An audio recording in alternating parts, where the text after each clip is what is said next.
अस्सलाम वालेकुम friends, welcome to my channel kitchen tips for women में आपको खुशामदीद कहते हैं। तो फ्रेंड्स, आज मैं आपके लिए एक बहुत ही ज़बरदस्त सी वीडियो लेके आई हूँ। आपने अक्सर देखा होगा कि ड्यूरिंग कुकिंग चूल्हे के ऊपर कुछ ना कुछ गिरता रहता है। दूध बॉयल करते हुए दूध गिर जाता है, चाय बनाते हुए चाय गिर जाती है, पराठे बनाते हुए कुकिंग ऑयल गिर जाता है और सालन बनाते हुए सालन गिर जाता है। आपका चूल्हा बहुत ज़्यादा डर्टी और ग्रीसी हो जाता है।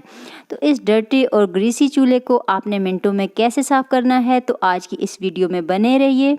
इस चूल्हे को साफ़ करने के लिए यहाँ पे मैंने कुछ इंग्रेडिएंट्स लिए हैं, जिनमें सॉल्ट है, कोई भी आप वॉशिंग पाउडर ले सकते हैं, बेकिंग सोडा जो कि किचन में हर वक्त मौजूद होता है, लेमन जूस आपने लेना है और विनेगर ले लेना है। कोई भी विनेगर, आप एप्पल साइडर विनेगर भी ले सकते हैं।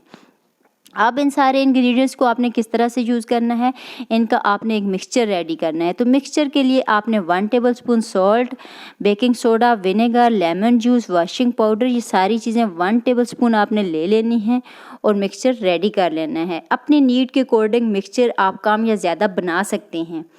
मिक्सचर को रेडी करने के बाद आपने एक टब में गर्म पानी ले लेना है और जो चूल्हे की ग्रिल होती हैं ऊपर वाली, उनको उतार के आपने गर्म पानी में भिगो देना है और ये मिक्सचर ऐड कर देना है।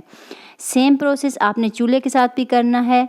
जो मिक्सचर रेडी करके रखा हुआ है वो स्प्रिंकल कर देना है आपने चूल्हे के ऊपर। अगर चूल्हा बहुत ज़्यादा गंदा है तो ओवरनाइट के लिए आप इसको छोड़ दें, अदरवाइज़ 1 या 2 घंटे भी काफ़ी हैं। अब आपने एक स्पंज की मदद से, मैल अच्छे से नरम हो चुकी होगी, इसको साफ़ कर लेना है, क्लीन कर लेना है। अगर थोड़ा सा डर्ट आपको ज़्यादा मुश्किल लग रहा है क्लीन करना, तो ये जो ब्रश हैं, ये तारों वाले ब्रश हैं, ये इजीली मार्केट में अवेलेबल हैं। जहाँ पे चूल्हे के सीक्रेट पार्ट में आपका हैंड नहीं जहाँ तक पहुँच सकते, ये वहाँ से भी चूल्हे को अच्छे से क्लीन कर देंगे।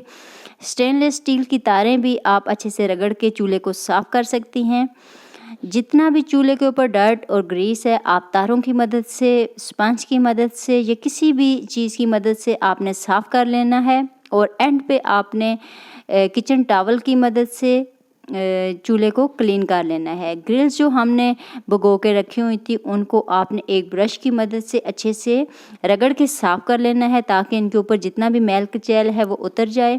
और एंड पे आपने चूल्हे को और ग्रिल्स को अच्छे से एक ड्राई टॉवल की मदद से ड्राई कर लेना है, ताकि बाद में चूल्हे को या ग्रिल्स वगैरह को जंग वगैरह ना लग जाए। तो आप देख सकते हैं कि नीट एंड क्लीन स्टोव आपके सामने है। फ्रेंड्स, बहुत ही सिंपल और इजी सा मेथड है और जितने भी इंग्रेडिएंट्स मैंने आपको बताए हैं वो सारे हर वक्त घर में अवेलेबल होते हैं। बस आपने मिक्सचर रेडी करना है और इन चीज़ों को आपने साफ़ कर लेना है। आई होप कि आपको वीडियो बहुत ज़्यादा अच्छी लगी होगी। वीडियो अच्छी लगी तो वीडियो को लाइक कर दें, चैनल पे न्यू हैं तो चैनल को सब्सक्राइब कर दें और बेल आइकन के बटन को लाजमी प्रेस कर लीजिएगा, ताकि हमारी आने वाली हर न्यू वीडियो का नोटिफिकेशन आपको बर वक्त मिल सके। तो मिलते हैं नेक्स्ट वीडियो में, हमें दीजिए इजाज़त। अल्लाह हाफिज़।